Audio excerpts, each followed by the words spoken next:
우선 이제 저는 이제 세뇌 탈출이라는 좀 지식인 취향의 그 유튜브를 하고 있어요. 그래서 구독자 수는 10만 조금 넘고 조회수는 평균 한 3, 4만 되는 유튜브인데 주로 이제 좀 뭐라 그럴까요? 좀 약간 교양이나 이런 걸 추구하시는 분들이 많이 보십니다. 그 처음에 보시면 한국에서 사용하지 않는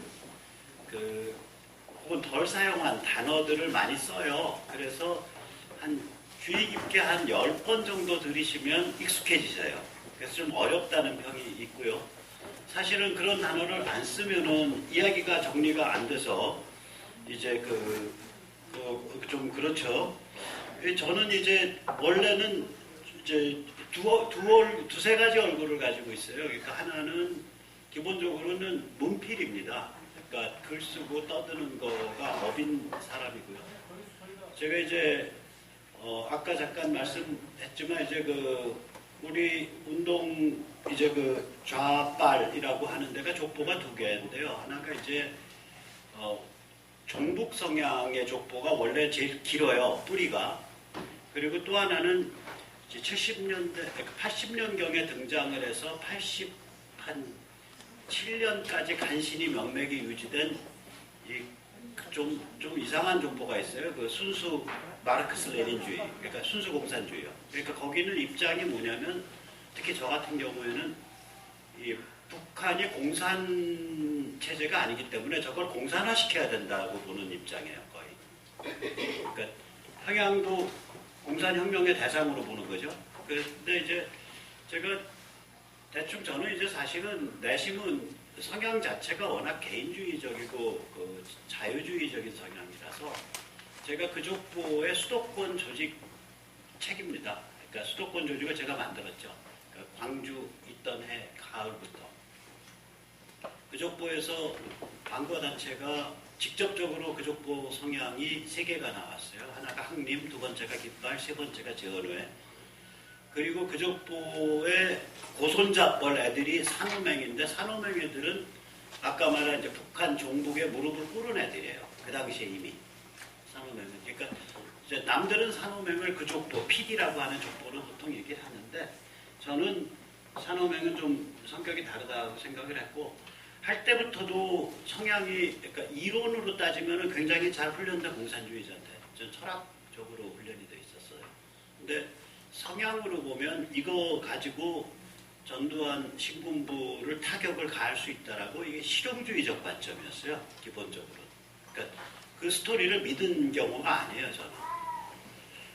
근데 이제 후배들은 제가 이제 항상 마음에 그게 있는 게 서울대 아니라 무슨 대학을 나왔더라도 후배들은 그거를 이렇게 교리로 받아들여 버리더라고요. 실용적인 무기가 아니라. 그러니까 저는 실용적 무기로 정치공학으로 사용을 했는데 후배들 경우에는 그걸 교리화되더라고요. 그래서 그게 항상 마음에 걸렸었고 저 같은 경우에는 87년도에 수배 중일 때 이제 6.29가 터져서 이제 동료들한테 야 여기서 더 나가면 피바다니까 이제 그만해라 라는 말을 수배 중일 때 할 때부터 고립화되기 시작을 해요. 그래서 누구는 뭐 전향이다 뭐 생각을 바꾼다 뭐 이런 소리 하는데 제 경험 보면 생각 바꾸는 건 굉장히 쉽습니다. 오히려 생각을 하던 사람이라면 대부분의 운동권들이 근데 이론화되어 있질 않아서 전향하고 자시고 나발이고가 없어요. 이론을 팠어야지 전향을 하죠.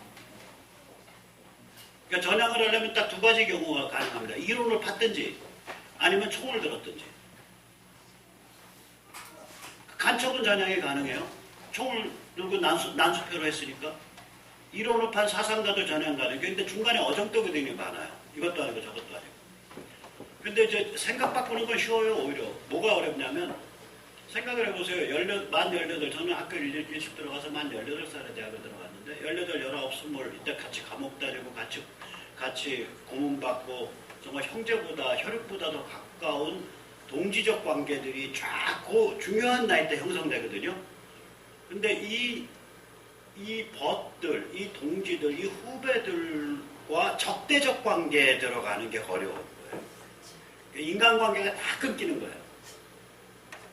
제가 그걸 마지막 느낀 게 언제냐면 2001년 9.11 때입니다.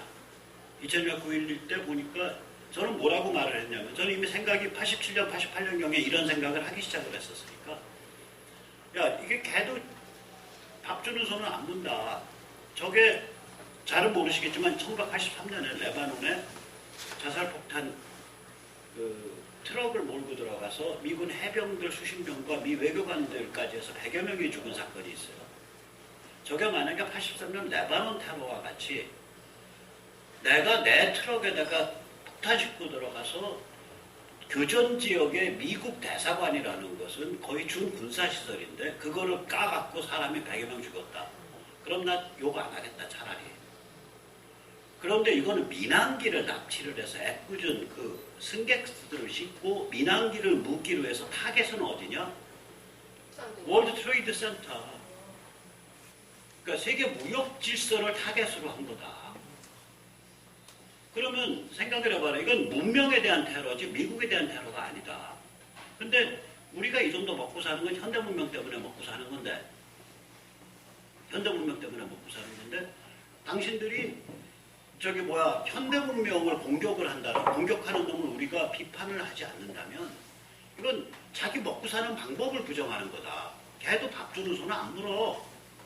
제가 그 말을 했다가 이제 거의 밟혀서 돌아가실 지경까지 고립이 되는데 제가 그때 굉장히 이 자식들은 그러니까 생각을 해보세요. 그냥 상식적으로 생각하면 이제 스튜어드라는 게 있습니다. 스튜어드 안 당해보셔서 모르실 텐데 스튜어디스만 우리는 접촉하잖아요. 근데 스튜어드 보안 요원이 있어요. 비행기에는. 근데 이 자식들 어떻게 했을 거냐. 공업용 면도칼을 딱 가지고 그건 상상을 해보면 알아요. 심장이 뜁니다. 뭐 거품 비슷한 거 물고 이제 스튜어드를 부려요. 그러면은 이제 부축을 하러 오겠죠. 그 목을 딱 거머쥐고서 경동맥을 큰 거예요. 여기를. 그럼 순간적으로 피바다가 되죠. 제 앞에 놓고서 그 다음에 총 뺏고서 이 새끼들 다 가만히 있어. 그 다음에 다른 한 명은 조종실 깨고 들어. 그러니까 그 순간에 그 내부가 그냥 피바다 아비규환이라고. 그 생각을 해보면 얘들이 어떤 애들이다라는 게 그냥 저는 별짓 다 하는 놈이니까 내가 만약에 비행기를 납치를 한다면 그런 식으로 할 수밖에 없다라고 저도 생각해 본 놈일 거 아니에요. 고급용 면도칼로 경동맥 끄면 순간적으로 사람 마비되면서 피 쫙 여기 한 2m 뿜어 나가는 거 아닙니까? 그렇게 해서 그거 비행기를 탈취했을 거라고 분명히. 안 그러면 어떻게 캐빈까지 탈취하냐고요. 거기 무술을 한 스튜어드들이 있는데 그 스튜어드라 그래요. 스튜어디스, ESS가 붙으면 여자고. 그러면 이걸 가지고 고소하다라고 박수치고 있는 이 운동권 이놈들 더 하시면 5년쯤 후에 말하면 형 내가 언제 그랬어? 나 그때도 안 됐다고 생각했어. 기억이 조작돼 있어요. 제 장담합니다. 지금 대깨문들 몸빠들요. 세상 바꾸고 나서 5년 후에 옛날에 문재인이 그때로 기분이 했어. 그래요. 근데 그걸 다행으로 여기셔야 돼요. 축복으로 여기셔야 돼요. 안 그러면 얘들 정신과 치료를 우리가 다 부담해야 됩니다. 기억이 조작되니까 인생이 수습되잖아요. 나름. 일상이 가능해지잖아요. 그 인간이 그렇게 아주 간사하고 야근 동물이라는 거가 어떨 땐 축복으로 생각하셔야 하는데 저는 인생 바닥을 많이 쳐봐갖고 그거를 많이 봤어요. 그래서 이제 다시 말씀드리면은 이제 그렇게 그 반응들을 보고 이제 2001년 9.11 때 다닐 거 보고 마지막 남은 인간관계가 다 정리되더라고요. 그래서 나중에 나랑 같이 양long 갈 수 있는 놈 누구야? 주위를 보니까 두 명밖에 없어. 둘 다 운동권이 아니야. 그래가지고 제가 한 6개월 우울증 알았어요 그때. 무슨 얘기냐면 인간관계가 정리되는 게 고통스러운 거예요. 인간관계 정리가 고통스러운 거예요. 그 가장 중요한 인생의 그 꽃이라고 할 수 있는 19, 20, 21, 22 이때 맺어졌던 이때 혈육보다 더 가깝게 맺어졌던 그 인간관계가 제가 마지막 정리된 게 언제냐? 2001년이니까 나이가 몇 살이에요 그때요? 제가 나이가 거의 40대 정도 된 거예요. 42살, 42. 그래서 누가 뭐 전향 어쩌고 저쩌고 하면 나 전향은 잘 모르겠고 너 인간관계 정리됐냐? 너 걔들이랑 협박했냐 서로? 전 협박도 해봤거든요. 협박 당해봤죠. 같이 감옥 가고 사고 친 놈이 저한테 너 이 새끼 조심해서 살아 뭐 이런 소리를 한단 말이에요. 저랑 깨복자기처럼 살던 놈인데. 그래서 제가 이런 얘기를 왜 드리냐. 오늘 뭐 저기 이제 그 다른 얘기는 그래서 이제 그 아까 여기가 이제 제가 원래 이 단에는 잘 못 쓰게 하죠. 여기는 굉장히 리버럴한 분위기라 제가 이 단에 올라갔죠. 이 지저분한 신발을 신고 사실 신발 벗고 올라와야 되는데.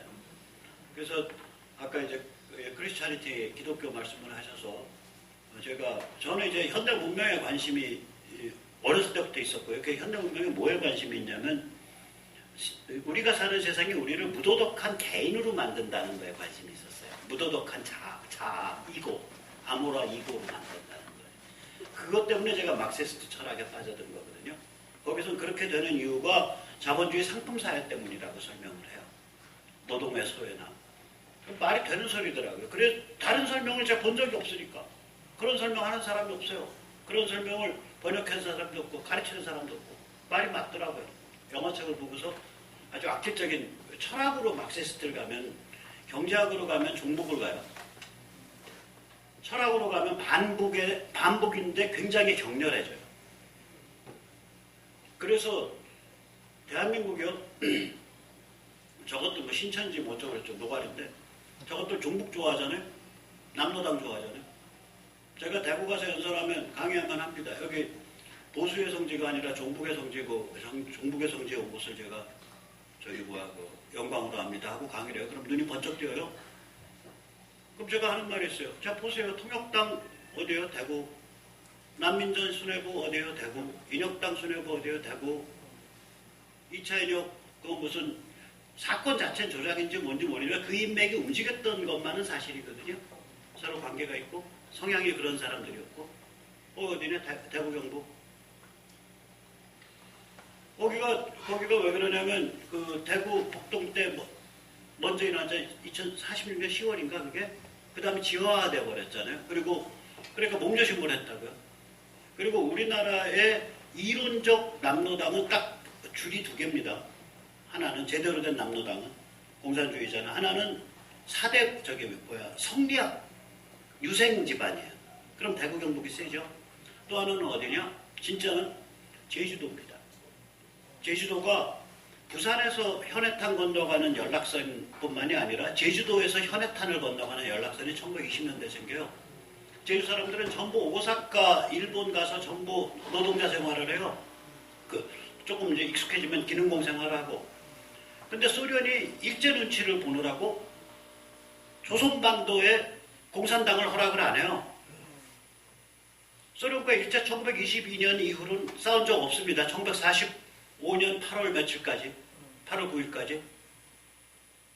23년 동안 밀월이에요. 소련과 일제는. 나 너희랑 싸우기 싫어라는 시그널 보낸 게 1921년 자유시 참변이에요. 스포보드니. 아무르간변 도시에다가 야 너희들 와서 쉬어 그래가지고 우리 독립군들 싹 불러 모아서 기관총 걸고서 현장에서 1000여 명 사살하고 나머지는 일부 3분의 1쯤 도망가고 나머지는 사로잡아가지고 중앙아시아 나라로 보냈죠. 그래서 그 유명한 홍범도 장군이 카자흐스탄에서 극장 수위로 늙어 죽으셨죠. 그때 사로잡혀서. 그러니까 소련은 일제 눈치를 봤단 말이에요. 그러니까 소련이 일제 눈치를 보고 사니까 당연히 공산당 못 만들게 하죠. 그래서 너희들은 만주에 있는 것들은 중국 공산당 입당해야 되고 그 다음에 일제 치하에 있는 것들은 일본 공산당 입당해야 돼요. 그 일본 공산당이 한국에 와서 그러면은 조직사업회의 안 했어요. 근데 일본에 건너간 사람들은 어디예요? 주로 오사카? 거기는 일본 공산당에 입당해서 제대로 훈련을 받은 거예요. 제가 평소에 하는 말이 있어요. 만약에 남로당이 제주도 공산주의자만큼이나 전국적으로 훈련돼 있었으면 나라 적화됐다. 우남이승만도 못 당했다 그래요. 제주 공산주의자가 정말 이겁니다. 정말 독하고. 왜요? 사삼사건 그래서 나는 거다. 그렇죠. 3월 1일 날 그 제주도 그때 인구가 불과 한 10만, 20만일 때 공설운동장에 하루 걸러, 반일 걸러 모여야 되는데 2만 명, 1만 명 모이잖아요. 그 조직세라는 게 보통이 아니라고. 그러니까 우리가 나 제주 보면 제주에 저희 아주 열심히 뛰시는 분이 있어요. 그 양반이 와서 나 뭐 해야 되냐 그래서 거기가 이러이러한 역사가 있는 데입니다. 그 한을 푸는 이쪽에 건강한 흐름을 만드세요. 그건 목사님이세요. 이제 목회 그만두시고 전업하시겠다. 암 나으셔서. 그래서 그거 하시라고 해서 그거 전업으로 그걸 하고 계세요. 제주도에 한 분이. 자, 그런데 이제 다시 얘기를 돌아가서 그러니까 이 현대 문명, 우리가 사는 세상이 한 사람 한 사람을 무도덕한 이고, 자아로 만든다는 게 저의 화두였고, 그걸 이렇게 쭉 까다 보면, 결국에 가서는 현대 문명의 뿌리가 뭐냐라는 문제에 도달해요. 저는 정신주의자입니다. 그러니까, 이 상징과 정실이 선행을 한다라고 봐요, 항상. 세상 일엔. 물질이 선행하는 게 아니라. 그러면 우리가 상징과 정신을 보면 이 현대 문명에 두 뿌리가 있는데 그 중에 하나가 프로테스탄티즘이에요. 그러니까 우리가 개인의 존엄성, 개인의 자유 이런 개념들은 기본적으로 프로테스탄티즘 개념인데 그럼 불교에도 비슷한 게 있지 않냐?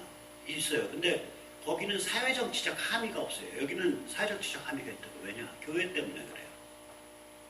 불교에서 삼보라 그러면 불법 승의입니다. 거기에는 신도 공동체가 없어요. 프로테스탄티즘은 이 신도 공동체, 그 시네고그, 그러니까 바빌론 유수 때부터 온 2500년 전부터 온 그 신도 공동체가 굉장히 강력하다고요. 그러면 우리가 현대에 들어와서 그게 좀 약해졌지. 옛날에는 모든 정치적인 발언은 종교적 발언이에요. 불과 100여 년 전까지만 해도.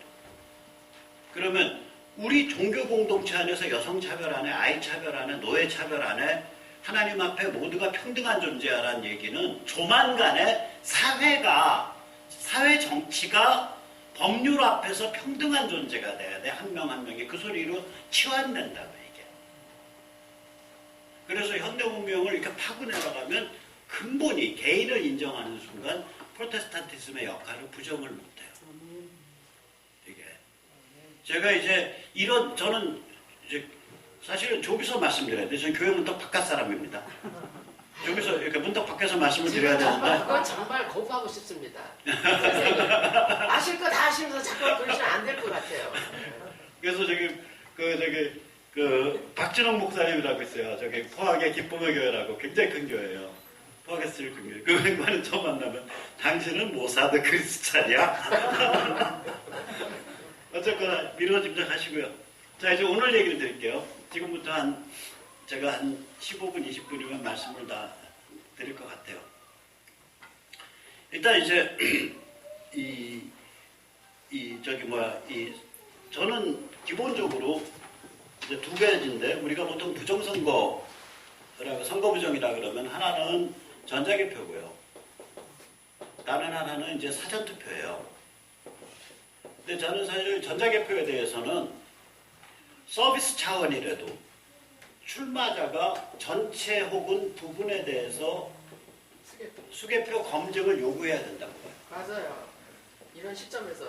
예. 그거는 국민들이 다 불안해한다. 그렇죠. 못 믿잖아요. 시스템을 못 믿는다. 그러니까 네가 별 문제 없다고 느끼더라도 유권자를 위해서 네가 좀 창피한 짓이라고 네가 생각하더라도 이게 해라. 네. 라고 우리가 이제 요구하고 다녀야 돼요.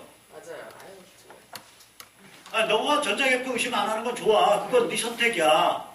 하지만 유권자들의 10%, 20%가 그리고 투표자의 15%, 30%가 여기에 대해서 불안하게 여겨. 그럼 네가 서비스 차원이라도 이무덕이 전체 하기 싫으면 이무덕이 검증합시다. 이무덕이 검증합시다라고 네가 좀 일을 좀 저질러라. 그래서 이 문제는 저는 전자개표가 문제가 없다, 있다 이런 걸 논하고 싶진 않아요.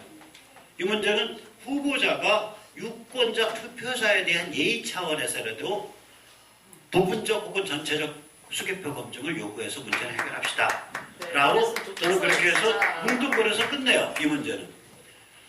그리고 전자개표 문제는요.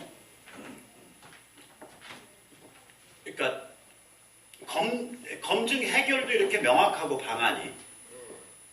그 다음에 이슈, 원래 문제점도 명확해요. 이거 무슨 문제냐. 저 기계 제대로 읽냐? 그거잖아요. 간단해요. 이거는 이슈가 싱글 포인트라고요. 원 포인트예요. 이 기계가 이걸 제대로 읽냐라는 거예요. 인풋을 제대로 해독하냐, OCR을 제대로 하냐. 이제 기술적으로 좀 OCR이라 그래요. 어떤 문자나 어떤 표시를 의미가 통하는 그 숫자로 읽어내는 것, 의미가 통하는 걸 읽어내는 거 OCR이라 그러는데, 이 기계가 제대로 읽냐, 해독하냐, 딱 포인트 하나고요. 검증할 수 있는 방법, 그럼 샘플 검증을 해보자. 하고 전체 수개표 검증해보자. 그리고 이거 문제가 심플하다고요. 근데 사전투표는 굉장히 문제가 지능적이고 복잡해요. 얘는 기본적으로 투표소에 문제가 있고요. 하나가 첫째가. 그러니까 투표 참관, 투표소 차원의 문제가 있고, 그 다음에 투표지. 저는 투표 용지는 이거 하기 전을 투표 용지라 그러고요. 이거 한 다음을 투표지라 그래요. 투표지 보관에 관한 문제가 있고요. 세 번째가 개표에 관한 문제가 있어요. 여기에 이제 왜 투표소에서 무슨 문제, 여기 무슨 문제, 여기 무슨 문제, 이유가 있을 거 아니에요? 이 이유를 상대방이 그렇게 변명을 하는 걸, 제가 이채익, 지금은 미래통합당이죠. 행안위원입니다. 심재철을 통해서 저희 쪽에서 이채익 행안위원을 배정받아서 이채익 행안위원이랑 같이 이제 중앙선거관리위원회에 의정지원단장, 그러면 간부예요. 국회에 파견되어 있는 총 두목이에요. 의정지원단장을 데려다 놓고 이제 비판을 해서 그쪽에서 이채익 의원실에 온 답을 봤어요. 역시 짐작하고 있던 답이에요. 크게 짐작 어긋나지 않는데, 이 하나하나를 하면 좀 궁색하긴 해도 말이 돼. 왜 그렇게 했는지. 하나하나는 그래요. 이거 똑같은 거죠. 여기 빵이 있는데, 야, 배고파 10분의 1만 줘. 야, 그거 참 맛있네. 한 조각 더 줄래. 맛있네. 10번만 하면 빵 혼자 다 먹을 거야.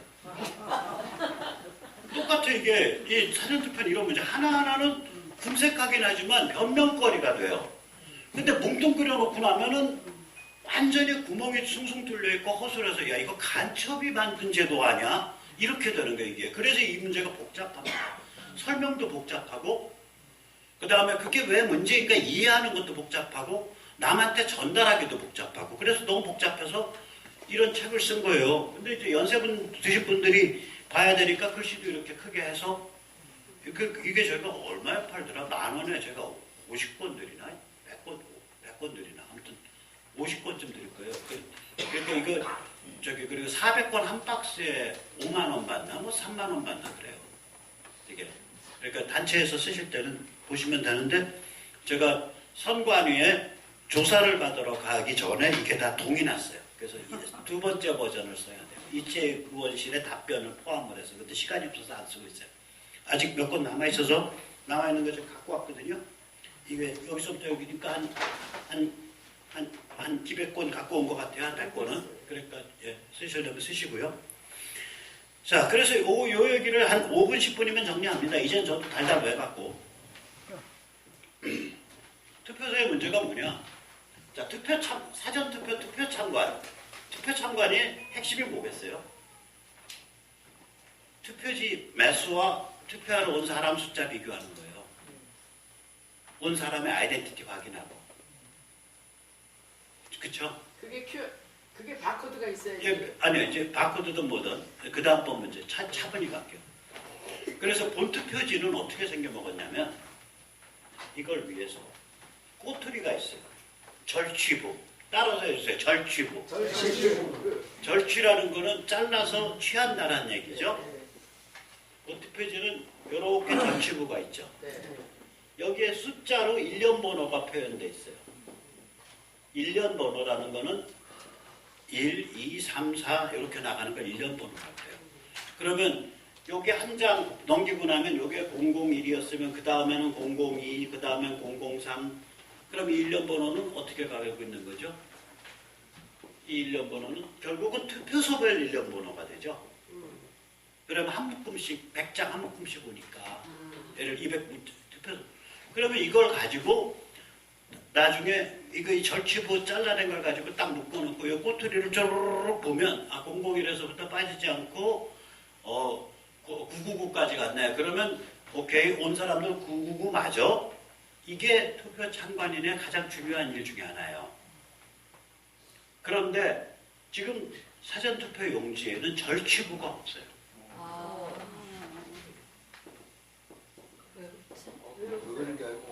절치부를 안 뒀어요. 그래서 왜 안 뒀냐 그랬더니 관외 사전투표는 절취하지 않아도 된다라고 답을 피해요. 법에 보면 관외 사전투표는 절취부를 절취하지 않고 우송을 통해서 저쪽으로 보내게 돼 있어요. 관외는. 자, 관외는 절취부를 절취하지 않아야 되는데 기억이 맞으면 선거법 151조 8항입니다. 오케이, 그 말 맞아. 절취하지 않아도 된다랑 절취부를 안 둔다랑은 다르잖아. 그렇죠. 관내는 절취해야 되잖아. 그렇죠. 그 말을 그렇게, 그러니까 문제를 제기하면 나는 A라는 문제를 제기하는데 B요. A 어떻게 됐냐니. B 좋다니까요. 이런 식의 대답이에요. 무슨 말인지 아세요? 그 제가 벼르고 있어요. 저 이제 내일 모레 이제 선관위 가서 조사받는데 저희 그 조사받고 나서 교수들이랑 같이 해서 선관위를 직권남용에 의한 시민의 발언, 표현의 자유에 대한 억압으로 고발하려고 그래요, 지금. 고발장 다 써놨어요. 예. 무슨 말씀인지 아시겠죠? 전국 6,000명 교수들이 나서서 고발해 준다니까요. 저희 백 좋아요. 뒤에 많이 붙어 있어요. 자, 그래서 이제 보면, 예. 그러면 자, 보세요. 일련 번호가 표시된 절취부가 없다 이거예요, 첫째. 그러면 투표소에서 직관적으로 참관인이 꼬투리를 보면서, 절취하는 꼬투리 보면서 투표지가 몇 장, 이게 투표지가 출력되거든요. 사전투표소. 왜 그러냐면 전국 4,000군데인데 전국 어디서 나가서 투표할 수 있어요. 그러니까 투표지 용지가 253종이 될 거 아니에요. 그걸 미리 인쇄해서 누가 어디서 몇 명이 올지 모르는데 준비할 수가 없잖아요. 그래서 실시간 출력됩니다. 이게 그렇게 생겨먹었어요, 지금. 그러니까 자기 관내도 아니고 아무 데나 가셔도 돼. 그러니까 이제 문제가 커지는 거예요. 점점 커져요. 이게 전국 4,000군데. 그러니까 이거가 일련 번호로 알 수 있어야 되는데 일련 번호가 없잖아요, 이게. 그러니까 이게 여기가 이제 저거를 이제 제가 말씀드리는 건 사람이 눈으로 직관적으로 알 수 있는 숫자로 표시된 일련 번호가 있는 절취부를 두지 않았다요. 절취부를 두지 않았고 그 절취부에 마땅히 그런 일련 번호가 있었어야 된다. 왜 그러냐면 이게 본투표에 준해가지고 만들어줘야 될 거 아니에요. 그렇죠. 본투표에는 다 그렇게 돼 있는데 본투표랑 전혀 다르게 법을 자기들 마음대로 이렇게 막 해석을 해서 이 짓을 해놨어요. 그러니까 사전투표소 투표참관의 의미 중에 투표지 발행 매수와 투표자의 숫자를 직관적으로 대조할 수 있는 수단이 없어진 거예요. 우선 첫째. 두 번째, 투표지가 보관되어 있어요. 보관이 이게 5박 6일 내지 4박 5일 합니다. 그러니까 금토기 때문에 금요일날 투표한 사람은 금요일 밤, 일요일 밤, 토요일 밤, 일요일 밤, 월요일 밤, 화요일 밤에서 5박 6일 어디서 자냐? 송파 선관위에서 자요. 투표지가. 네, 그 다음에 토요일날 투표하신 분은 4박 5일 송파 선관위에서 잡니다. 그러면 자 보세요. 자, 5박 6일이나 4박 5일 동안 이제 투표지가 이렇게 보관이 되는데 얘가 어떻게 되냐. 이게 이제 얼마나 투표할지 모르고 선관위 사무실이 비좁으니까 얘들이 낸 꾀가 자기들 용어로 제가 말씀드리는 거예요. 보관 장소의 협소함 때문에 플라스틱 상판에 자루를 달았어요. 자루는 직물이죠. 이건 플라스틱이죠. 그러면 이 접합부는 뭘로 되어 있겠냐고요? 본드겠죠. 저걸 본드를 안 할 수 있는 유일한 방법은 혹시 플라스틱 사출 아시는 분 계세요? 아이, 잠깐도 모르시네. 플라스틱 사출 중에 초음파 용접이라고 있어요.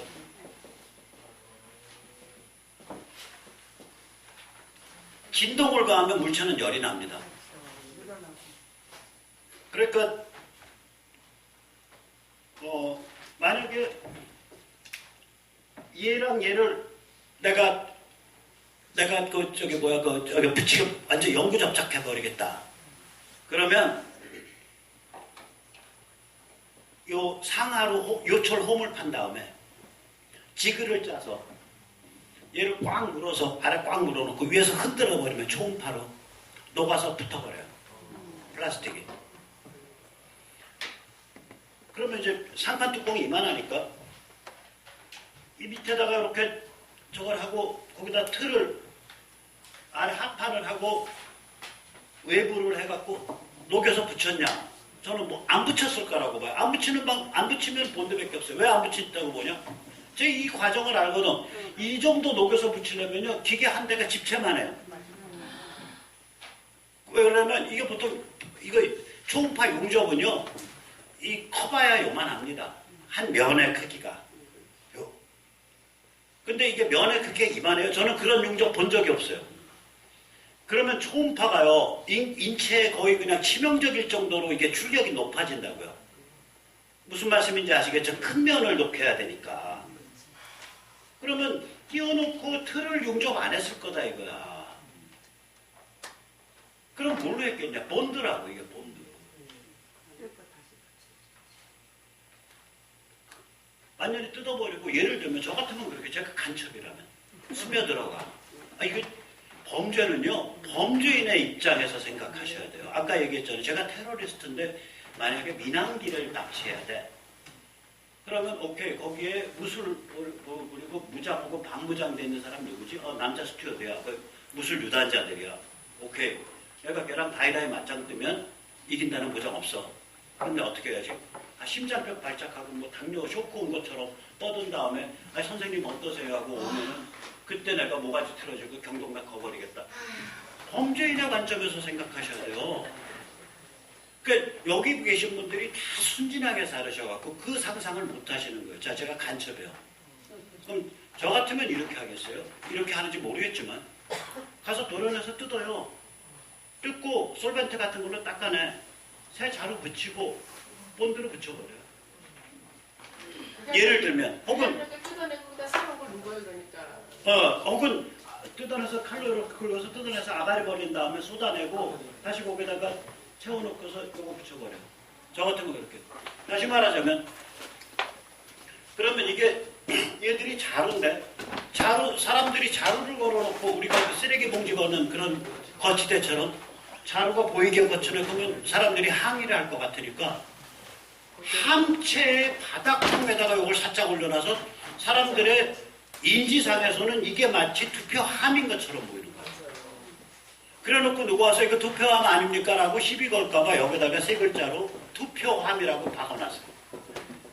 그리고 자기들이 자루식 투표함, 행랑식 투표함이라고 이름을 붙여요. 자, 이게 말이 되는 소리예요? 봉인 가능한 함체를 쓰게 돼 있는데 자루를 쓰면서 자루 보고 투표함이라고 부르는 거예요.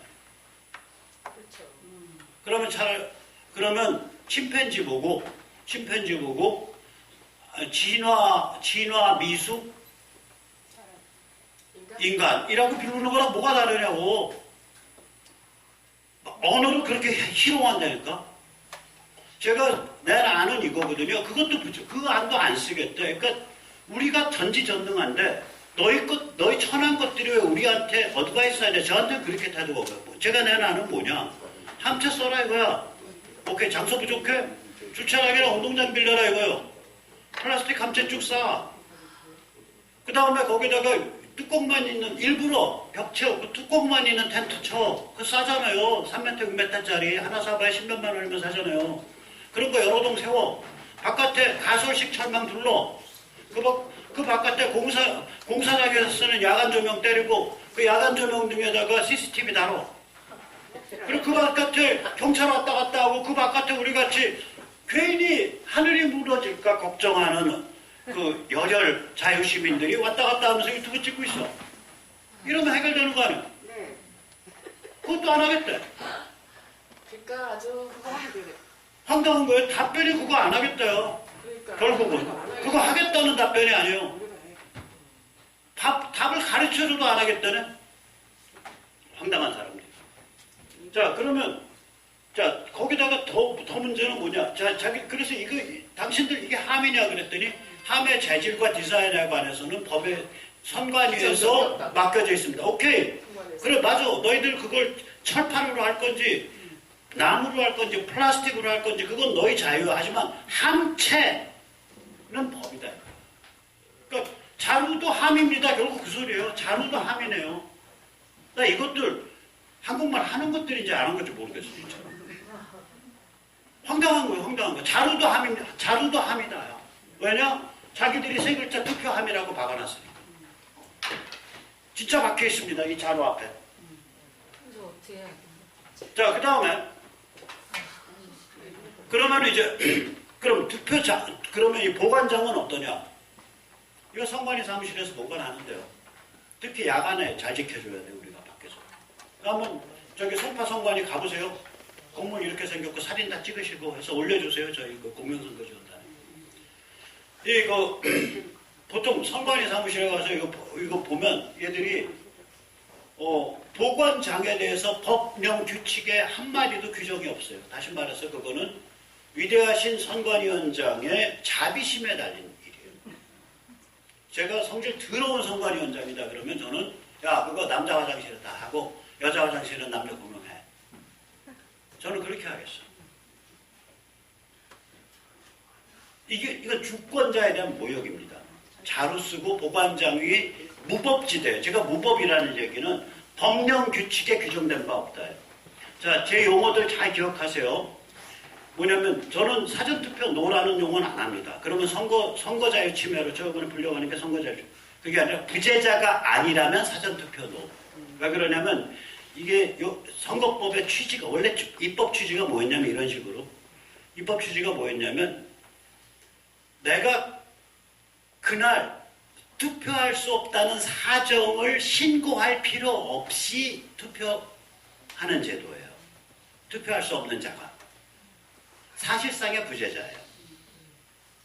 그러니까 부재자 아니라면 사전투표 노. 부재자가 아니라면 따라서 해주세요. 부재자가 아니라면 그 8글자를 딱 걸고서 하시는 순간 저희들이 우리 시민을 억압할 길이 없습니다. 법이 그런데 부재자를 위한 거야. 근데 단지 또 혹은 좀 더 확대해서 옛날에 우리가 알던 부재자 저같이 옛날에 저 대통령 선거할 때 깜빵에 있었죠. 그 부재자죠. 그 다음에 군대에 있는 사람, 선상에 있는 사람 뭐 이런 사람들이 부재자죠. 해외 교포. 근데 부재자인 경우에는 그런 전통적 부재자 말고 사실상의 부재자가 있을 수 있잖아요. 출장이 잡혀져 있다든지 사실상의 부재자인 경우에 그러면 부재자가 아니라면 이렇게 되는 거죠.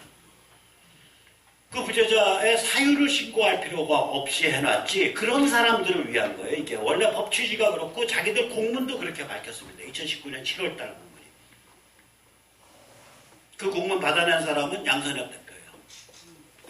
그 공명선거, 공정선거 운동본부. 자, 그래서 우리가 법 취지가 그렇기 때문에 부재자가 아니라면 사전투표 노라고 해도 전혀 그런 부재자가 아니라면 이런 8글자 붙이면 저희들이 우리 억압할 길이 없어요.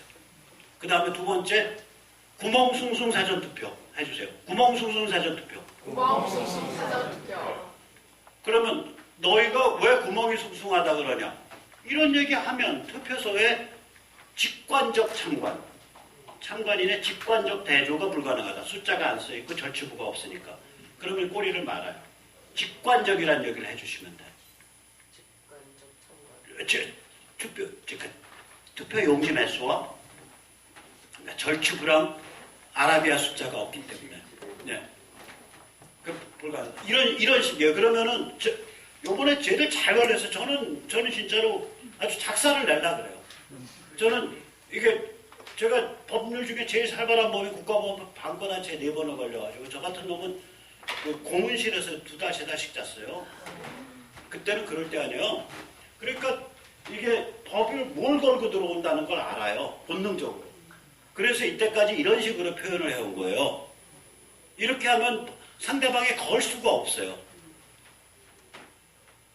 무슨 말씀인지 아시겠죠? 네. 여기 괜히 양순하게 살아오셔서 저는 뭐 콩밥 먹는 걸 그냥 밥 먹는 것보다 좋아하지만 그러신 분들이 아니시잖아요. 여기 계신 분들 태반은.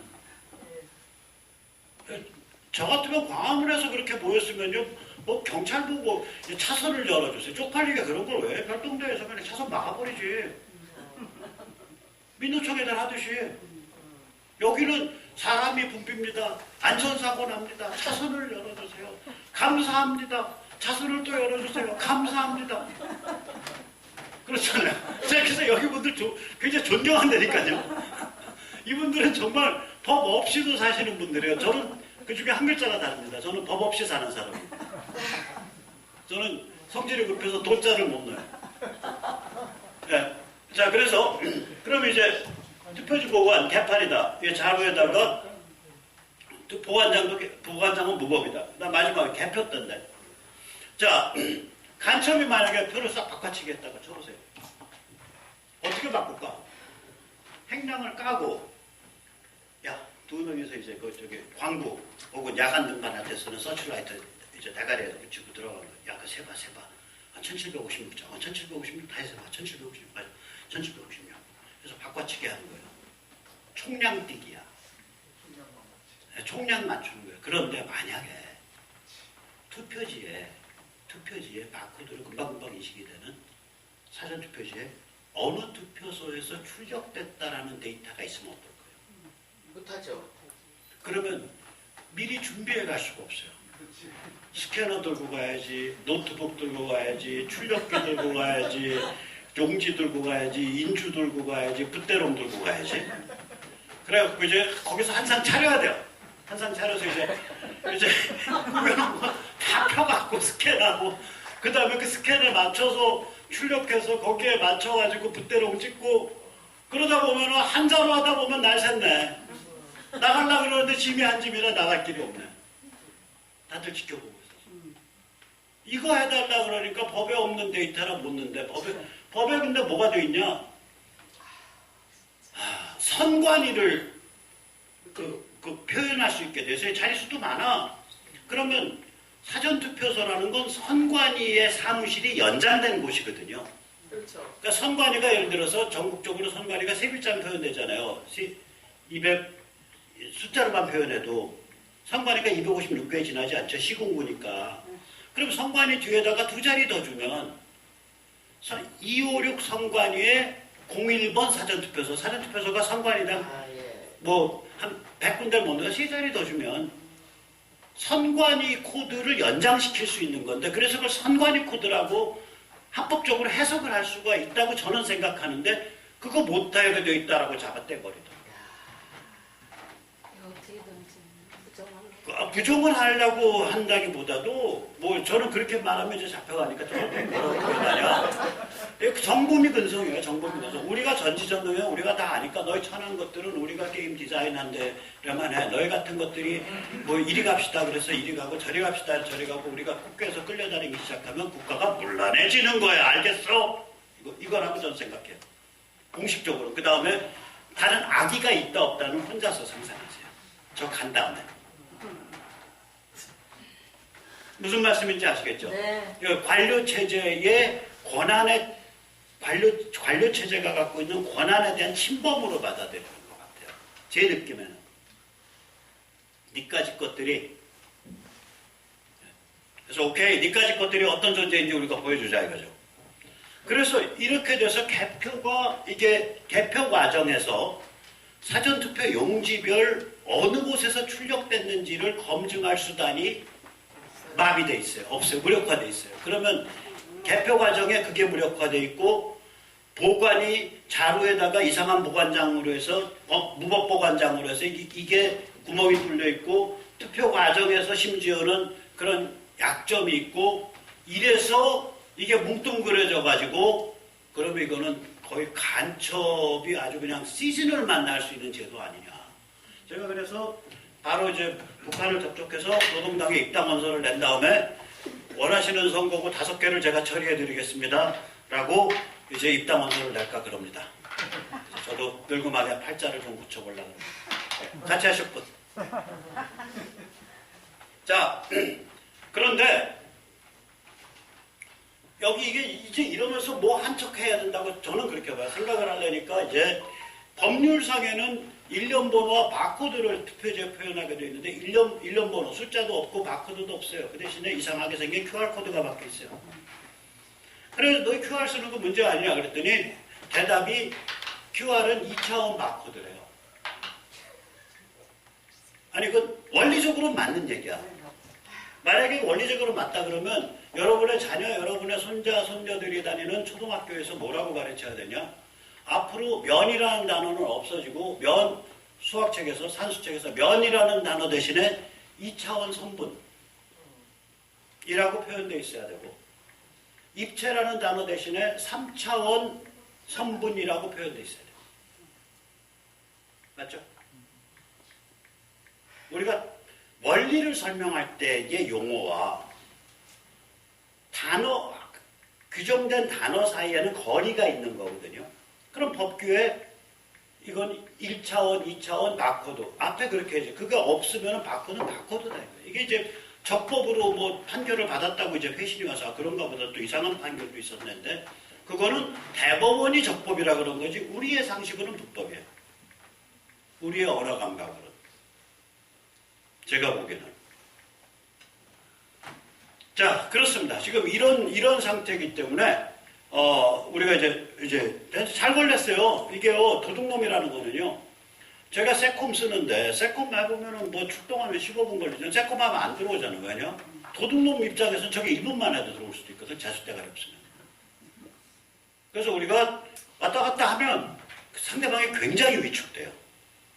또 왔다 갔다 하는 과정에서 여기 계신 분들이 전부 다 미리 잘 친한 분들이 아니잖아. 이거 위기의식 느끼고 야 우리가 한번 좀 자율경비 좀 서주자. 저 정보미들을 위해서. 전 정보미라 그래요. 정보미들을 위해서 우리가 자율경비 좀 서주자 하고 왔다 갔다 하다 보면 거기서 동지가 되고 친구가 되고 형님 동생 되고 언니 아오 되는 거 아니에요. 그리고 이제 기분 좋게 놀다가 보면 야 그 백모라는 애 좀 불러봐라. 우리 재롱 한번 보자. 뭐 이렇게 되는 거 아닙니까? 그러니까 잘 된 거야 우리한테는. 오히려. 그래서 이제 그런 면에서 우리가 뭘 가야 되냐? 아까 다시 개인으로 오는데 제가 이제 저는 항상 관점이 우리가 정치는요 선거구에서 결판납니다. 그러면 선거구에서 머리를 계속 가다듬어가는 유튜브나 소셜 미디어를 통해서 민초 자유시민이 한 선거구에서 작게는 수십 명, 많으면 수천 명 모여버리면요. 특히 수십 명만 모여도 대한민국 정치 확 바뀌어요. 저는 이게 항상 꿈이었었어요. 근데 이런 조직이 만들어지면 이게 뭐 자유본의 소속이다, 뭐 공정선거 지원단의 소속이다, 이선본 소속이다, 혹은 다른 무슨 소속이다. 이 소속이 의미가 없어지더라고요. 여러분 아셔 본인들이. 우리가 오나야. 혹시 여기서 전국 영업관리 해보신 분 계세요? 영업만.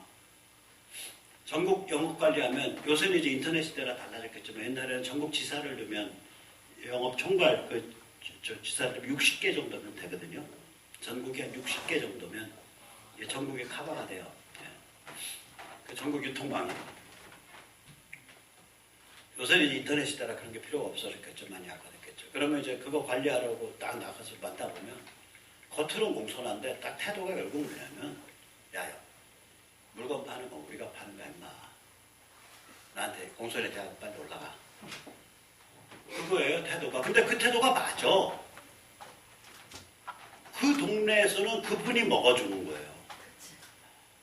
이게 그런 조직이라고요. 이 선거구 지역에서의 자유시민, 민초 자유시민의 네트워크라는 건 한번 형성이 되면 떠드는 게 백모가 됐든 정규제가 됐든 뭐 A라는 조직이고 B라는 조직이고 상관이 없어요. 그건 다 참조사항이에요. 하나 조심할 것만 있으면 돼요. 관점이 계속 고급화되도록 노력하는 것. 그러면 이런 조직이 만들어지면 선거 브로커들이 끼어들어와요. 근데 관점이 뜨겁고 순수하면 선거 브로커들이 도태돼서 튕겨나가요. 적응을 못하고. 다 앞가리 많은 사람들이 공익을 위해서 모인 거지. 이거 해가지고 국회의원한테 뭐 해서 뭐 어디 뭐 CBG 귀퉁이 하나 어떻게 저기 임대 받아가지고 뭐 저 주차장 해보려고 이런 사람들 아니란 말이에요. 그 비즈니스가 어떻게 돌아가는지도 모르시잖아요. 왼쪽 애들은 잘 알아, 좌빨 애들. 여기 계신 분들은 예를 들어서 선거구 혹은 시군구 단위에서 이권이 어떻게 얽혀 있는 거를 모르시는 분들이잖아. 네, 몰라요. 그 모르는 그 방식을 계속 유지하시기만 하면 돼요. 그 무식을. 그거 누가 와서 찍어 먹던 말던 우리를 간다. 무식 만세입니다. 무슨 말씀인지 아시겠죠? 네. 그것에 관해서 무지한 사람들이, 그래서 순진한 사람들이 조직을 끌고 가면 끝나는 거예요, 게임이. 자, 그래서 저희 이제 공명선거지원단은 모태가 자유본인데, 이 자유본의 그거는 그러한 자유, 시민, 민초가 움직여갈 때 현장에서 필요한 총알이 뭐냐. 계속 이제 그것만 걱정을 해요. 그래서 예를 들면 이런 거죠. 이거 비싸요. 한 장에 거의 20원꼴이거든요, 이거. 한 장에 20원꼴인데 이게 저기 고등학생들한테 주는 거예요. 18살 대학교 1학년. 그러니까 혹시 학원 같은 거 앞에서 나눠주실 분들 있으면은 오늘 샘플로 갖고 왔으니까 쓰세요. 예, 이게 그래도 한 돈만 원어치예요. 원가만. 그것도 선거법에 안 걸리냐고. 이거 안 걸려요. 그럼 여기도 뭐가 되었냐? 부재자가 아닌 당신 사전투표 넣냐. 부재자가 아니라 들어갔기 때문에. 예, 이게 안 걸리는 거예요. 여기에 뭐가 있냐? 대한민국을 위해 부정선거로 고발한다는데 교사, 공무원, 통반장, 주민자치위원이 학생들에게 특정 정당이나 특정 후보를 위한 선거운동하면 고발해라. 그러니까 상대방을 심리적으로 압박해요. 무슨 말씀인지 아시겠죠? 네. 이런 게 상대방을 심리적으로 압박해서 꼼짝 못하게 하는 거예요. 예. 제가 옛날에요. 예. 아까 누구지? 5.18 예. 전단지를요. 네. 한 20만 장 정도를 샀어요. 예. 그래가지고 사람들한테 해가지고 막 나눠주고 조금은 이제 제가 나눠주러 갔거든요. 어떤 사람은 둘이 갔는데 예. 대학교 앞에 가서 그걸 나눠주다가요. 맞아 죽을 뻔했어요. 그렇죠. 아니 막 갑자기 어디서 나타났는지 사람들이 한 6, 7명이 쫙 여기서 눈치를 지네들끼리. 어느 대학이요? 건국대학. 거기 세죠. 몇 년도요? 탄핵된 다음에 저거 하기 직전이에요. 뭐지? 오분에서 탄핵될 때. 2017년인데 2017년. 그 애들 나이도 안 어리죠. 네, 학생 같지는 않았어요. 네. 그래 보였어요. 네. 어린애들은 아니고 한 30. 30살. 예. 그러니까 혼자 가면 안 되겠다. 혼자 가면 안 돼요. 그래서 둘이 갔다가요. 네. 맞아 죽을 뻔했어요. 그거는 굉장히 저기 그 핫한 이슈고 이건 덜 핫한 이슈예요. 이건 둘이면 충분합니다. 아까 그런 경우에는 5, 6 가야 돼요. 5.18은 무지하게 핫한 이슈예요. 그러면서요, 쓱쓱 지나가면서요, 야, 드시고 싶어? 야, 빨리 꺼져. 막 이러고요. 너 조금 있으면 뭐 이러면서 이렇게 지나가면서 한 마디씩 하고 지나가요. 왔다 갔다 하면서. 예. 아주 악질들이죠. 자, 그래서 이제 마지막에 이제 저는 이제 약을 팔려고 온 사람이니까 저의 저기 그 로망은 뭐냐? 이 개인용 시위 장비를 가지신 분이 10만 명이 출동하는 거예요. 네, 이거 셀프로 갖고 그래요. 아니야, 제가 빼면 돼요. 그래, 이거 만들고 나서 이거 이렇게 알아서도 갖고 다니세요. 쇼핑백에. 내용이 중요해, 내용이요. 내용이요? 사전 투표가 2개고요. 와. 사전 투표가 2개예요. 앞뒤로. 그죠? 네, 너무 좋아요. 그 다음에 기계 오시면 뒤로 해보세요. 지금 이거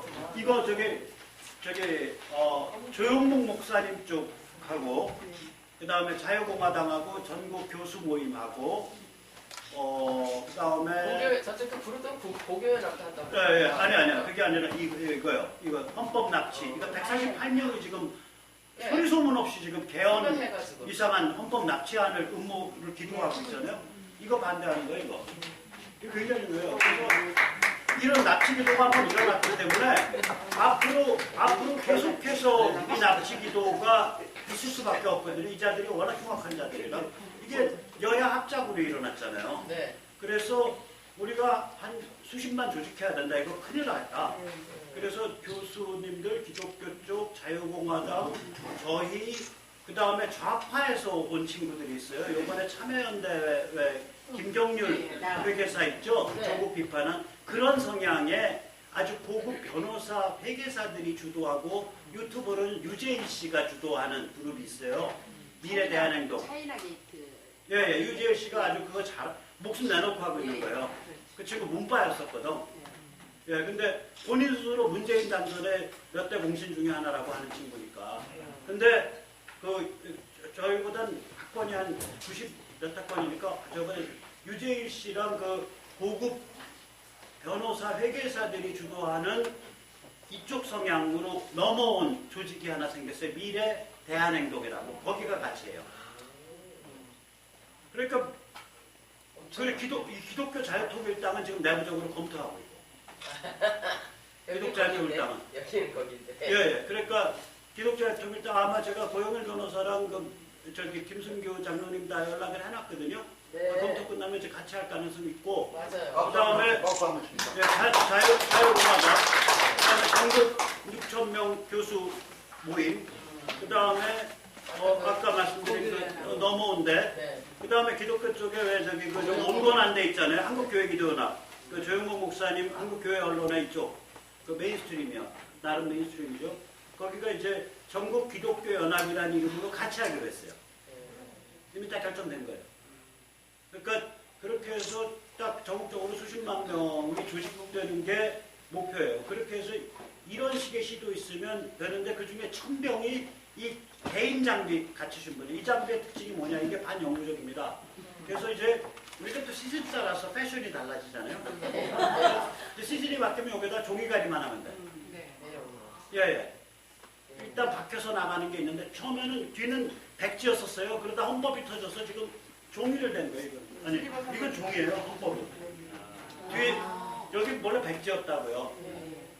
그러니까 그러니까 이거는 이게 제가 통탄을 하는 게 이게 탄핵 정국 때 나와서 이거 10만 명 차고 다녔으면 박 대통령 탄핵 안 당했어요.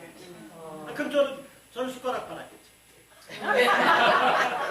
그분이 탄핵당해서 감옥 가 있는 상황에서 우리가 다 깨난 거니까. 그것도 성리는 성리겠죠. 자, 오늘 제가 너무 많이 떠들었습니다. 그냥 뒤집어서 한번 예? 뒤집어서 요거는 이제 헌법이었고요. 예, 그 다음에 아니 뒤집어서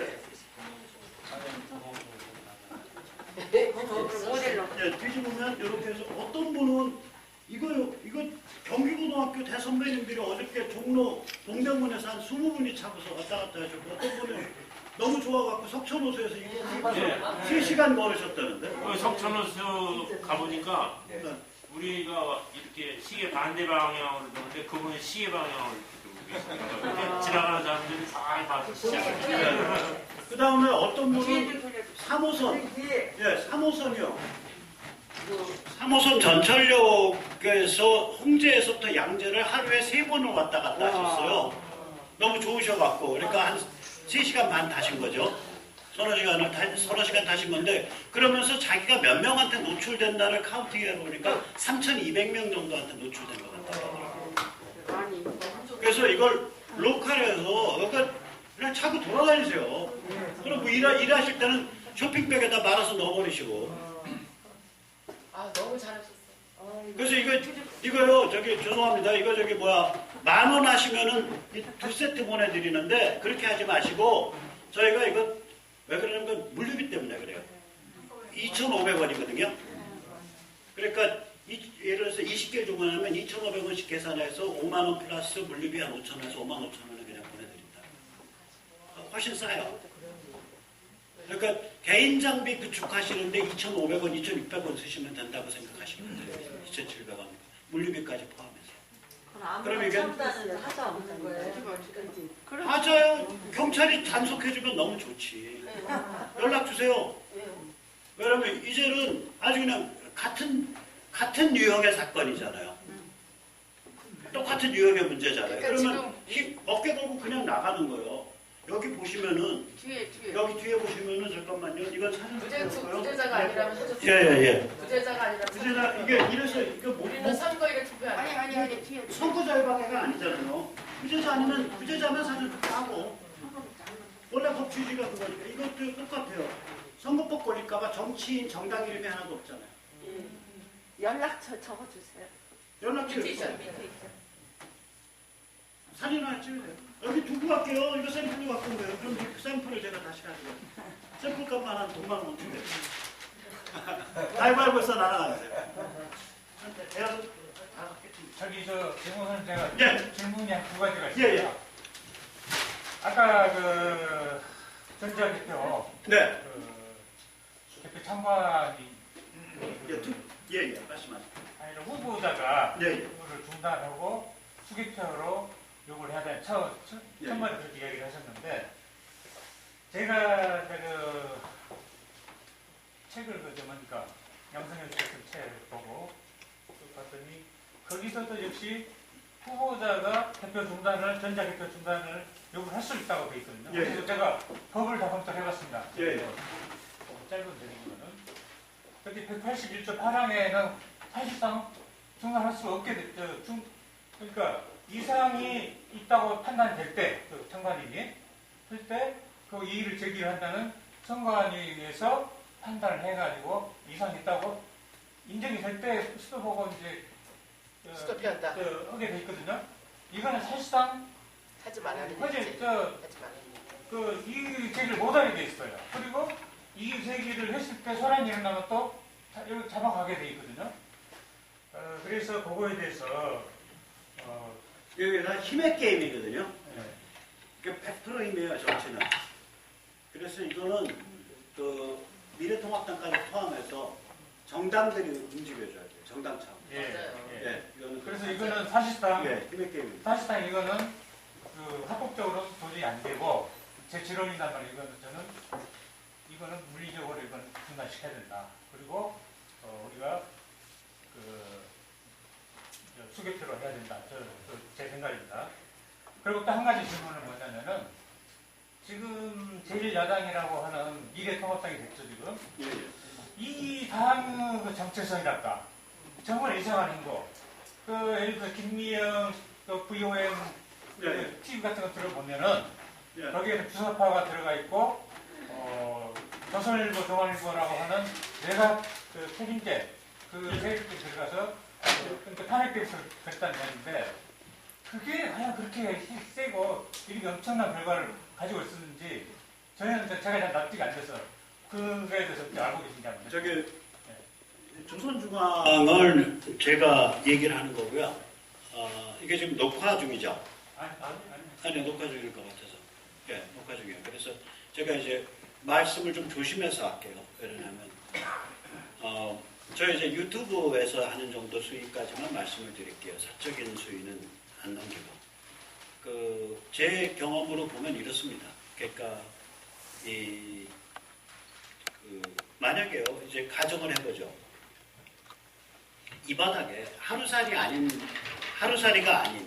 그러니까 한 번 찍어 먹고 튀는 먹튀 혹은 뭐 한 3, 4년 해먹고 튀는 혹은 3, 4년짜리 그런 게 아니라 영어로는 그걸 뭐라 그러냐면 ongoing interest 혹은 permanent interest, 영구적 이해관계를 가진 영구성을 가진 조직이 어딨냐 한번 생각을 해보세요. 미디어, 빅미디어밖에 없어요. 제가 이 바닥에서 저 사실 예를 들어 김문수 선배가 누구한테 저를 소개할 때 며칠 전이 아니야 열흘 전쯤 됐나 누구 와서 같이 만났는데 이 사람은 괴물이고 깡패입니다. 제가 이제 괴물 깡패예요 진짜로 그래요. 제가 약간 이제 눈 뒤집히면 순식간에 폭력화되는 놈이잖아요. 그러니까 깡패는 맞고 노는 게 하도 별종 맞아서 괴물도 맞아요. 근데 또 거꾸로 또 뜻있는 동지들이 유붕이 자원방래라고 멀리서 이렇게 모르던 사람들이 찾아와요. 그럼 왜 그러냐?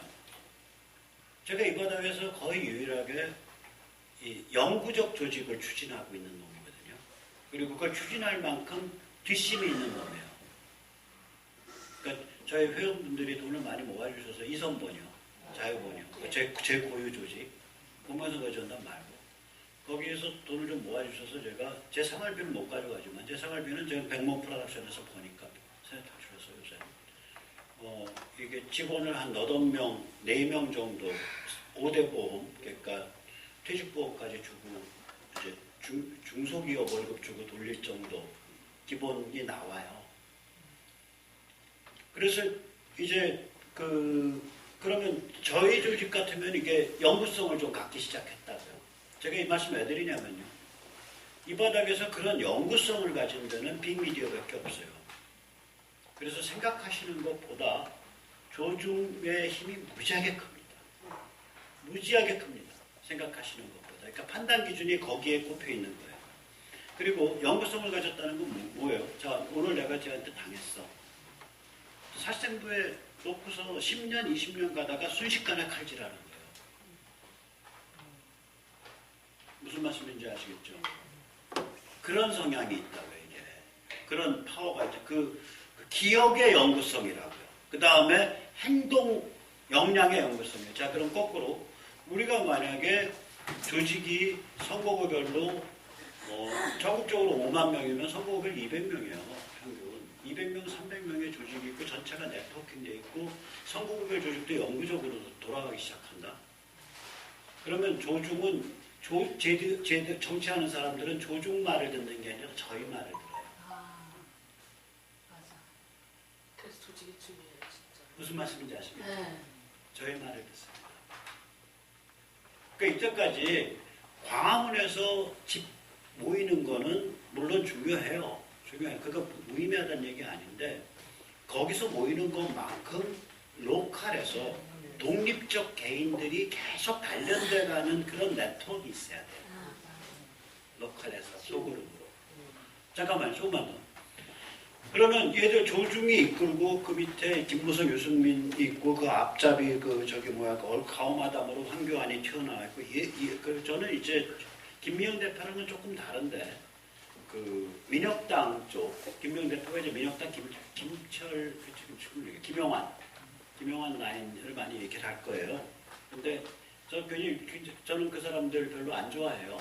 안 좋아하고 위험하다고 생각을 하지만 전체로 보면 거기는 실무적 핫단이에요. 근데 물론 그렇다 그래도 불과 5, 6년 지나면은 거기가 실세가 돼요. 한 반세대만 더 가도 이제. 나이들이 그렇게 되니까. 근데 그 친구들이 코아들이 82학번이거든요. 8이면 저보다 5년 아래니까 지금 이제 나이가 지금 57, 58이죠. 5년만 지나도 그 친구들이 이제 60대 초반으로 가장 힘을 많이 발휘하는 그 나이 또래가 됩니다. 또 다들 서울대 나온 친구들이 많고 코아 3명은 서울대 나왔죠. 그 중에 한 명은 우리나라에서 두 번째로 큰 그 알라딘 그 서점의 오나죠. 유식이. 자, 저는 원래 학교 다닐 땐 라인을 달라고 모르던 사이인데 그 중에 둘이 저희 그 정치학과 후배고 5년 아래니까 얼굴도 모르죠. 그 중에 한 명은 정치학과 겸 저희 지하 서클 후배고 나중에 알고 보니까 나머지 한 명은 제 고등학교 후배더라고요. 코아 8학번 3명. 그래서 저한테는 그렇게 이렇게 직접적으로 무슨 타격을 가한 적은 없고요. 잘 지내던 사이들이에요. 탄핵 전까지는.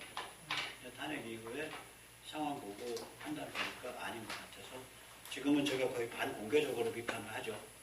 어쨌거나 거기고 지금 현재로서는 거기 실물 레벨이니까 전체적으로 보면 이런 구조입니다. 거기가 이제 요 얘기 한 1분만 하면 저는 할 얘기 다 드리고 아까 질문 받을 시간에 우리가 허락해 주시면 이제 질문 받고. 오나는 조선중앙이에요. 동아는 이게 너를 띄워요. 그러면 그 아래는 김무성, 유승민급이에요. 여기에 의외로 박형준이가 들어가 있어요. 박형준이는 MB정부 출범 때 여기 이마빌딩 팀, 이마빌딩이라고 우리나라에서 제일 월세 높은 빌딩이 있어요. 저 종로구청에 있는데 거기 들어가기만 하면 뭐가 다 잘 된다 그래서 이마빌딩 팀의 팀원이고 여기에 멤버들이 줄줄이 이번에 힘을 쓰고 있죠. 김용태, 정태근, 기타 등등 가라. 김세현 전부 이마빌딩 팀이에요. 그리고 여기에 이제 가오마담으로 황교안이 이제 가오마담을 하고 있거든요. 얼굴마담이죠. 이제 이런 구조인데 이 사람들은 뭐냐 도대체. 왜 이렇게 어깃장을 놓고 드디어는 그 김무성 같은 자가 나서서 22명이나 모으고서 헌법을 납치하려는 기도까지 저희들이랑 손잡고 거의 그 지경까지 이르렀냐. 자, 이런 황당한 깜깜한 절망적인 상황이 펼쳐졌을 때 뭐라고 딱 믿으시면 되냐? 아, 새벽이 멀지 않았구나. 희망은 있네요. 희망이 있는 정도가 아닌데 이게 왜 그런지 말씀을 드릴게요. 아유, 정말 어떻게 때려 엎어졌어. 일단 병 걸리지 마시고요. 저는 뭐라고 표현드리냐 누구한테 말씀드릴 때 대한민국에서 마지막에서 두 번째로 병 걸리시는 분 되세요. 그래요. 왜냐 마지막은 저니까. 마지막은 저기 때문에. 네. 자, 그래서 다시 한번 말씀드릴게요. 얘들이 무슨 생각이냐? 얘들을 저는 어떻게 규정하냐? 일단 짝퉁 보수죠. 그렇죠. 네, 짝퉁 보수라고 시간인데 얘들의 성격이 뭐냐면 친중 박쥐예요. 무슨 얘기냐? 경제는 중국, 안보는 미국. 중국이랑 잘 지내야지. 조선일보에서 중앙일보에서 중국 비판한 기사 한번 보셨어요? 지난 몇 년 동안 없습니다. 중국 공산당, 중국 인민해방군 비판하는 기사 한번 있나요? 없습니다. 미국의 펜스나 미국의 요번에 주일 미대사된 허슨 연구소의 소장 케네스 와인슈타인 이런 사람들 소개하는 기사 본 적 있어요? 없습니다. 박쥐죠. 친중 박쥐예요. 그 다음에 뭐를 하고 있냐 얘들은 기본적으로 연구분단입니다. 연구분단 얘기는 뭐냐? 북의 흉측한 체제가 유지가 되고 그것이 우리랑 대립하는 그런 관계. 북풍이 항상 존재하는 상태. 그러면 이 상태가 되면 국민들을 어떻게 몰 수가 있냐? 집도끼로 몰 수가 있습니다.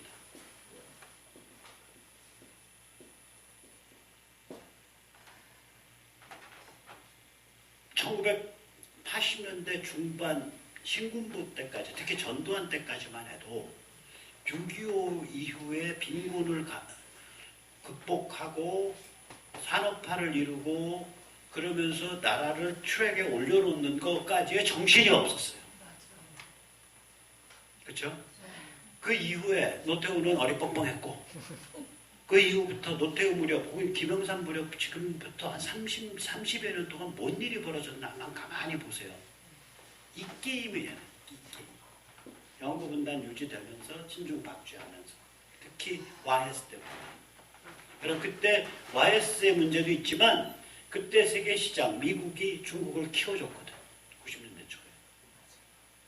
그러니까 우리는 중국과 밀접하게 연관되면서 먹고 사는 나라가 된 거고. 그러니까 30년이 이거예요. 이 레시피예요. 자, 이 사람들은요. 왜 지금 문재인 586 집단하고 586 집단은 어떤 애들이냐? 여기는요. 반미 종중이에요. 그거다 연방제예요. 여기는. 본인들이 낮은 단계 연방제 뭐 이런 얘기 하잖아요. 네. 반미 종중 연방제예요. 그러면 약간 칼라는 달라요. 근데 둘이 이번에 힘을 잡고서 같이 헌법 납치하자는 야합을 했어요. 지금 그게 벌어진 일이에요. 지금 미래통합당의 그쪽에 간 오머시기 의원 어저께 누가 만났는데 148명이 헌법 납치 기도를 하고 있다는 사실조차 몰라. 그게 발의됐다는 것도. 국회의원이 그 정도로 샷다마우스하고 전격작전으로 일이 저질러지고 있는 게 이게 살벌한 일이에요. 그래서 아까 우리가 100만 자유시민단 모으자. 그렇게 이제 모인 거고. 자, 그러면 이 사람들이 여기는 문팔육이죠. 문재인 586. 그럼 짝퉁보수와 문팔육이 왜 야합을 왜 했냐. 뭐가 급하니까 이런 일이 벌어진 거 아니에요. 뭐가 굉장히 급해 지금. 거꾸로 그렇게 생각하셔야 돼요. 급하니까 이제는 헌법을 하나둘 고칠 생각도 안 하고 아예 보싸움을 하자는 거 아니에요. 그럼 이 사람들이 왜 이렇게 급해? 기본적으로는 몇 가지 꼽아드릴게요. 기본적으로는 석유혁명이 깔려 있고요.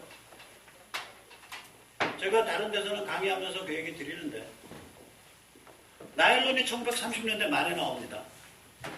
플라스틱 사출이 제대로 시작된 게 1946년이에요.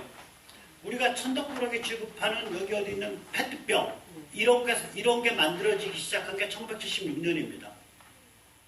지금 이 자리에서 폴리머, 석유화학 제품을 다 빼고 나면 여러분들 다 빨가벗고 앉아 계셔야 되고 여기 목재나 몇 개 남아 목재에 칠도 못하게 되고 이런 바닥도 없고 아무것도 없어요 여기. 우리는 석유를 입고 바르고 먹고 떼고 사는 사람들이에요. 그 길로 확 치다는 게 1970년경이에요.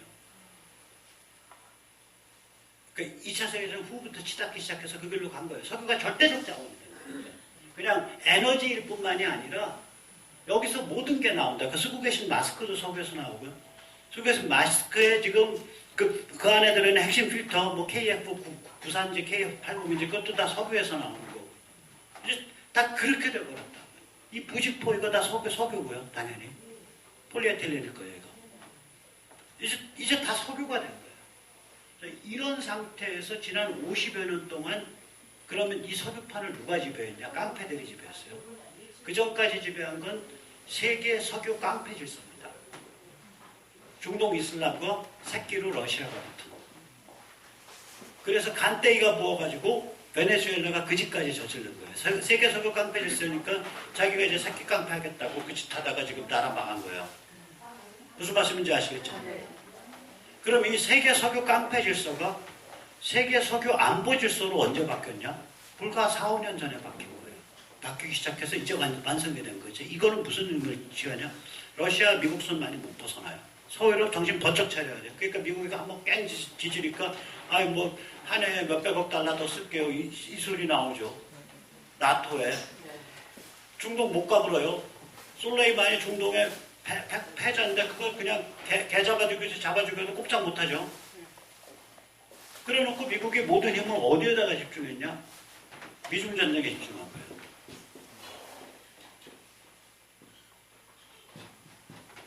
그러면 여기서 이 결과는 중국 침몰이죠. 그 전엔 중국 디커플링이었어요. 디커플링이라는 건 세계 시장으로부터 중국을 거리를 두고 떼내는 거. 근데 얘를 떼내다 보니까 지금 저기 우한 바이러스가 우한 코로나가 우리 굉장히 고통스럽고 특히 자영업 하시는 분들, 직장이 불안정하시는 분들, 재산이 없으시면 덜 되고 좀 오래 무지하게 고생하실 거예요. 근데 이 과정을 통해서 중국은 완전히 침몰합니다. 이게 중국이 지금 다른 것보다도 너도까지 이 대처 방식 자체가 만정이 떨어지게 하는 거예요. 우선 첫째, 2달 동안 발생 사실을 숨겼어요. 자기들 의사까지 잡아내면서. 숨기는 동안 전 세계를 다 싸질러 돌아다녔어요. 세계 군인올림픽에 저기 다보스 국제회의에 미국 무슨 워싱턴 회의에 전 세계를 다 싸질러 다녔어요. 얼마나 싸질러 다녔으면 지금 이탈리아에서 하룻밤에 300명, 400명씩 죽어나가고 있냐고요. 죽어나가는 사람이 하룻밤에 300명, 400명이에요. 지금 이탈리아 같은 경우에. 그런 다음에 그러면 두 개 망했잖아요. 이제 그리고 세 번째 소스를 지금도 소스가 오리무중 아니에요. 이게 자연산이면 자연산이라는 게 증명이 돼야 되고 우한 지역에 어느 야산에 갔더니 동굴 속에 이거에 걸려있는 박쥐가 500마리가 한꺼번에 살고 있더라. 이게 증명돼야 돼요, 자연산이면. 그 우한 그 연구소에서 만들어. 예, 그러면 이게 아니라 그러면 일본 환자부터 제대로 자기들이 공개를 해. 일본 환자도 아마 공개 안 하고 있을 거라고요. 이게 일본 환자를 알 수가 있어요. 왜냐면 사람 몸이 1세대, 2세대 건너뛰면서 바이러스가 약간씩 변이가 있었기 때문에. 이거 공개도 제대로 안 하고 있잖아요. 그 다음에 네 번째, 지금 통계가 말이 되냐고요. 이탈리아에서 하룻밤에 400명씩 죽어 자빠지고 있는데 자기들은 확진 환자 증가 12명, 8명. 중국이요, 인구 100만 명당 감염률이 전 세계에서 가장 낮은 편에 들어가 60몇 명밖에 안 돼요. 스위스가 인구 100만 명당 감염률이 200 몇십 명이에요. 스위스라는 데가. 네? 조작이죠. 그러면 다른 나라 사람들이 볼 때 이 자식들은 아니 너희 나라에서 뭐가 바이러스 연구소에서 물건이 생 것도 오케이 될 수 있어. 그런 병이 있는 것도 오케이 될 수 있는데 대처의 과정을 보면 이것들이 상종할 놈이 못 된다고. 지금 유럽인들은 얼마나 약이 오를 거야. 이 개새끼들 하룻밤 자고 났더니 저기 스페인에서 100명, 200명씩 죽어 자빠지고 이태리가 몇 명씩 죽어 자빠지고 그 아름다운 스위스 사람들이 전 세계에서 1인 인구 100만 명당 감염률이 제일 높고 지금 저 영국은 손 들겠다 그러고 저기 캐나다는 계속해서 자가격리를 위해서 물건 사 쟁이세요라고 정부에서 거긴 산촌이니까 하고 있고 미국 오늘 아침에 뉴욕 셧다운 됐잖아요. 샌프란시스코 셧다운 됐거든요. 오늘. 그러면 저게 강 건너 부릴 때는 중국의 통계가 저한테 구라치나 보다야. 내 발등에 볼 때 제 개새끼들 이렇게 돼. 왜 그러냐면 통계가 정확해야 이 병이 얼마나 무섭다는 거를 미리 대비할 수 있었잖아요.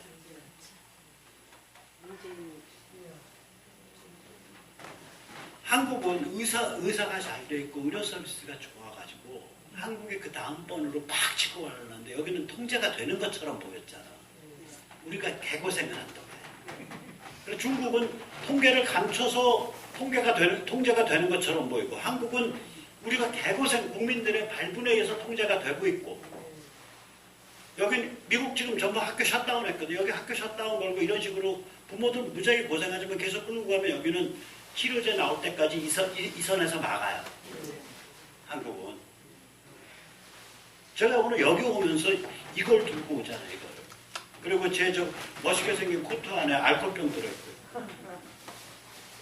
여기 막는다고. 사람들이 요란하고 깔끔하고 식생활이 좋고 따뜻하게 자고.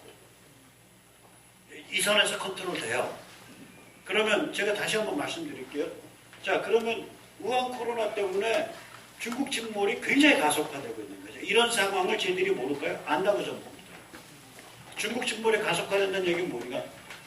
분단 구조가 70년 만에 무너지는 거예요, 이거. 저거요, 제가 장담합니다. 저거, 여러분들, 카톡방 만들어서요. 치료제와 백신이 증명되는 날짜가 다르니까 두 날 카톡 파티 열으세요. 그게 증명이 되면 북한은 하루아침에 해장국거리예요. 미국 입장에서. 지금은 못 들어가요.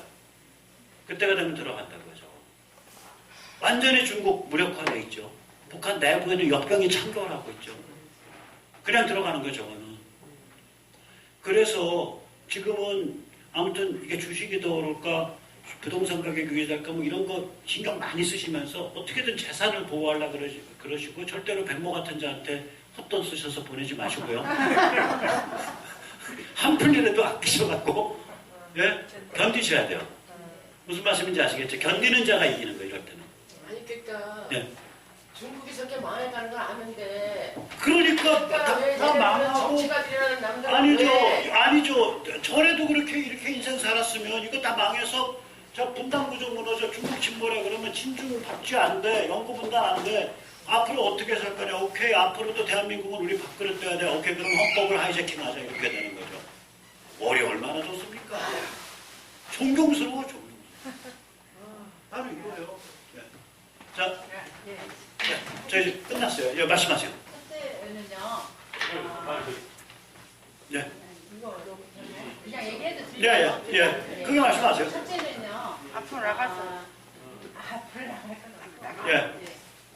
지금 이제 미국이 지금 패권을 잡고 있는 것은 기축통화 때문이라고 생각을 해요. 저는요. 그것이 우선은 작용을 하는데 중국이 지금 그것에 대비해서 디셉이라는 그 이제 가상화폐죠. 그 이제 전자화폐죠. 가상화폐는 아니고 전자화폐를 지금 개발을 하고 있어요. 그것에 대해서 이제 한국 사람들이 많이 지지를 하고 있거든요. 그것에 대해서 한번 이제 말씀을 드려보고요. 두 번째는요. 아까 100만인 이선돈 이 얘기가 아니라 100만 자유시민단. 자유시민단 예. 만들고 싶었다고 만약 그 추진 중인 거예요. 네, 추진 중이에요. 될 거예요. 근데 이제 제가 예. 제가 생각하는 것을 하면은 그 금방 생길 수 있어요. 예, 말씀하세요. 그래서 말씀드리려고 그런 거요. 제가요 유튜브를 보니까 그 전자개표기를 이제 선거법 위반으로 고발을 하고 한 교수님들이 굉장히 많이 계세요. 근데 다 졌어요. 개표를 해보면 안 틀려요, 이게요. 그래서 지고 하더라고요. 그래서 내가 이제 저희 오빠가 이제 저기를 해요. 그 프로그래머래요. 지금 연세도 많으신데 그래도 전 세계적으로 알아주는 프로그래머였는데 뭐라 그러냐면 내가 이상하다 이게 이렇다 그러니까 뭐라 그러시냐면요. 야 그거 줄 수밖에 없어 그러는 거예요. 그래서 왜 그러느냐 그러니까 야 지금이 70년대냐 이 저거 바꿔치기 하고 그런 거 안 해. 그러면서 뭐라 그러냐면요.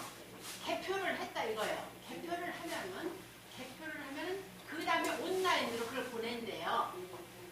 엑셀을 해가지고 온라인으로 보내요.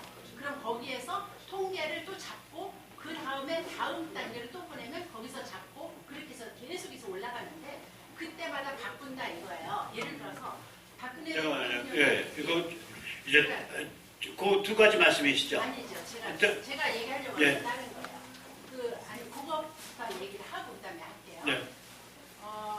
이제 그래서 만약 예를 들어서 박근혜 대통령이 200표고 문재인이가 100표였다고 한다면 200표에서 10%를 빼고 20표를 빼고 문재인한테 20표를 올라가게끔 누르기만 하면 자연히 넘어갈 수 있게 만들어졌다. 이런 얘기를 해요. 그러면은 계속 올라가면서 나중에 가서는 많은 차이를 보였을 것이다. 좀 확실하지는 않지만 이런 얘기를 하는 거예요. 그래서 제가 100만인 자유시민단 얘기를 하고 끝낼게요. 이제 그게 무슨 소리냐면요. 그래서 제가 이제 혼자 연구를 했어요. 그거를요. 그래서 보니까 지금 선거구가 그래서 제가 선거구를 좀 달라 그랬더니 송파에만 76개가 돼요. 그래서 76개라고 되어 있는 것 같은데 그만큼을 선거구가 아니라 그 선거 투표하는 곳이요. 그러면은 그 투표하는 곳에다가요 2명씩을 참관인을 앉혀놓잖아요. 각 당에서요. 그러면은 그 2명씩 참관인을 앉혀놓은 그것에다가 그것을요 자유한국당에 그러니까 이제 미래통합당에서 앉혀놓을 거예요. 그 우리가 그거를 명단을 받을 수가 있으면 그 사람들한테 거기서 앉혀있다가 다음 선거 이제 투표함이 옮겨지는 데까지 를 가는 건지 제가 그 투표 그건 잘 몰라서요. 그 사람들을 우리가 접수를 하는 거예요. 그 다음에 그 다음부터 투표 용지를 세일 때라든지 그럴 때는요 핸드폰으로 영상으로 찍어요. 그래서 영상으로 찍고 통계까지 나온 것을 영상으로 찍어가지고 그 다음으로 보내요. 그리고 자기들 카톡방이나 아니면 이렇게 자유시민단에서 만들어놓은 카톡방에다가 그걸 올리는 거예요.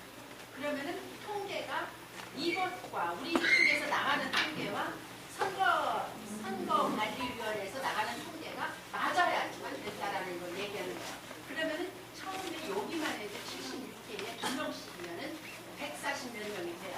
그런 식으로 나가다 보면은 100만이 금방 될 거다 이거죠. 그래가지고 그 중간에 가는 사람들도 전부 다 영상으로 찍어서 올리는 사람들도 다 시민단에 모집을 하고 이러면은 100만인이 금방 될 것 같아서 제가 그것을 하려고 했는데 그것에 대해서 너무 지식이 없어가지고. 자, 좀 간단히 말씀드릴게요. 지금 시간이 너무 많이 들어가서. 우선 이게 세 가지 이슈인데 하나는 미국의 앞으로 어떤 그 힘이나 이런 거 특히 기축통화 뭐 이런 말씀인데 뭐 통화 형태는 앞으로 이게 무슨 전자화폐가 됐든 뭐가 됐든 간에 바뀔 가능성이 있어요. 기술이 워낙 발전을 해서. 그런데 기본적으로 미국의 힘이 통화에 대한 그것뿐만이 아니고 기본적으로는 군사력, 그 다음에 문화, 지식, 기술 여기서 압도적이에요. 자, 한번 생각을 해보시죠. 중국 포함. 근데 중국은 워낙에 왔다 갔다 하니까 20살에서 30살짜리의 전 세계에서 가장 잘 훈련받고 똑똑한 사람들이 미국에 전 세계적으로 1000명이 있다 그랬을 때 그 1000명 중에 몇 명이 미국에 뿌리 박은 것 같아요? 500명 뿌리 박은 거죠. 네. 지금 우리는 못 느끼지만 대한민국에서 예를 들어서 삼성장학금 그 다음에 그 또 뭐 하나 있죠. 그 저기 뭐 이런 그 전체적으로 다 삼성은 요새가 없어졌지만 학부 때부터 전액 다 주는 그런 장학금들 몇 개 있어요. 그런 거 받거나 혹은 집에 돈 좀 들고 나가서 혹은 국가 저기 그쪽에서 저거 받아서 거기서 아주 훌륭한 분야에서 PhD를 괜찮은 대학에서 한 친구들, 또 아이빌리그 대학에서 한 친구들의 90%는 미국에 뿌리 박습니다. 지금 현재 베스트 오브 베스트. 저 같은 경우도 애가 셋인데 그렇게 돼 있어요. 그 중에서 공부를 제일 잘하는 친구는 미국 사람. 이번에 영주권 받았거든요. 자, 그 얘기 무슨 얘기냐면 지식과 창조에 있어서 못 따라가는 거예요. 기본이 그게 깔려 있어요. 전 세계에서 또 하나 거꾸로 말씀드릴게요. 전 세계에서 이 총형 데모그래피가 유지되고 있는 선진국 유일하게 미국입니다. 종형 인구 구조가 밑에 가면서 조금씩 넓어지는 인구가 계속 늘어요. 미국이. 중국 인구 절벽 와요. 러시아는 이미 인구가 감소하고 있어요. 한국 인구 절벽이죠. 그래서 몇 가지 징표들이 있어요. 전 세계에서 에너지를 자급자족하고 수출하고 있는 기본 키포인트들을 보면 저기는 기본적으로 앞으로 몇백 년 못 건드리는 나라예요. 그 다음에 제일 중요한 거는 이민자 사회예요. 그래서 세계 다른 나라에 대해서 불공정한 행위를 할 수가 없어요. 가치지향적이어야 되고 원칙적이어야 돼요. 공정해야 돼요. 가치와 원칙과 공정, 셋을 지키지 않으면 저기는 내부적으로 미국의 한국인들에 대해서 불공정한 짓 하면 코리안 아메리칸들이 들고 일어나요. 코리안 아메리칸만 싸우는 게 아니에요. 그런 일 불거지면요. 그냥 다 어겨버려요. 다음번엔 자기도 잘해야 된다고 생각하고. 그래서 미국은 그 국가의 내부의 정책, 정치 결정 구조 자체가 이미 글로벌해요. 이미 그래서 저게 쉬운 나라가 아니다. 그 다음에 전자개표에 대해서 집계인데 죄송하지만 전국 개표소가요. 어떻게 되냐면요. 개표소가 물리적으로는 256개고요. 논리적으로는 송파 같으면 이게 가불병이죠. 송파 같으면 3개로 나눠져요. 그러니까 체육관 하나 빌려서 줄 쳐놓고서 세수로 나눠서 할 거예요, 얘들. 혹은 인근 건물 빌려서. 그래서 그러니까 그래서 이게 뭐 예를 들어서 350개다. 이렇게 될 거예요. 그러면 특히 국회의원 선거구 같으면 현장 개표를 바로 자기들끼리 집계해서 바로 하나요. 그래서 이게 그러니까 개표소의 결과가 통신을 타고 올라가면서 조작되는 게 특히 국회의원 선거다고 보시면 돼요. 대통령 선거랑 좀 달라요, 게임이. 그래서 이 문제는 일단은 사회로 총선에 관해서는 그렇게 말씀드리고, 참관 얘기는 좋은 말씀이고요. 참관은 사전투표소, 이게 한 4,000군데 돼요, 이틀.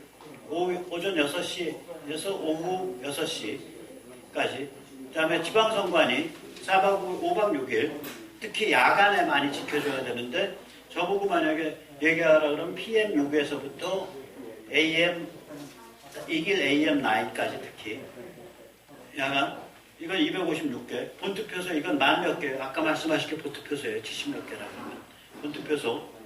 그래서 우리가 개표소, 우리가 이 본투표소, 그 다음에 개표소, 그 다음에 사전투표소, 여기는 우리가 이제 시간이 지나면 기독교자유통일당이나 자유공화당이나 미래통합당이랑 얘기를 해서 그 참관인들을 훈련을 시켜드리거나 혹은 참관인들과 컨택을 갖거나 이런 일을 많이 하셔야 돼요. 우리 힘이 다 못 미치면, 우리 특히 우리는 어디 신경 많이 써야 되냐면 요거 신경 많이 써요. 지방선관위 시키는 거. 여기 지키는 거 신경 많이 써야 되는데, 이거는 이제 아까 그 양산혁 대표가 하는데도 조직이 꽤 돼 있고 그래서 그래서 저는요 그거를요 미래통합당이나 그쪽에서 내보낸 사람들을 우리가 훈련시키면서 우리의 저걸로 잡으면은 회원으로 잡으면은 금방 100만 회원으로 잡을지 안 잡을지 모르겠고요. 그분들은 좀 달라요, 또 저희랑 성향이.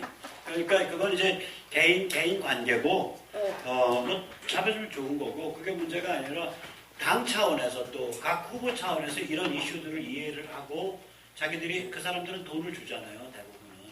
특히 미래통합당은 돈을 준다고요. 그러면 우리가 자원으로 같이 활용할 수 있도록 하죠. 제가 오늘 너무 많이 마이크 잡았어요. 너무 예. 좋아요.